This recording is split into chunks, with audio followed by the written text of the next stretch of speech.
मोगलाई भागात घरगुती गॅस वाहनात भरणाऱ्यांवर स्थानिक गुन्हे शाखेची कारवाई, रिक्षासह साहित्य जप्त। धुळे शहरातील मोगलाई परिसरात अवैध गॅस सिलेंडर भरणाऱ्यांविरुद्ध स्थानिक गुन्हे शाखेच्या पथकाने कारवाई केली आहे। पोलीस अधीक्षक श्रीकांत धिवरे, अप्पर पोलीस अधीक्षक किशोर काळे आणि स्थानिक गुन्हे शाखेचे पोलीस निरीक्षक श्रीराम पवार यांच्या मार्गदर्शनाखाली ही कारवाई करण्यात आली। गुप्त माहितीच्या आधारावर स्थानिक गुन्हे शाखेच्या पथकाने मोगलाई परिसरातील एका अवैध गॅस भरणा केंद्रावर छापा टाकला।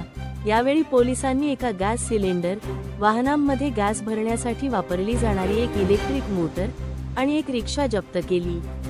या कारवाईत 2 संशयित आरोपींना ताब्यात घेतले आहे।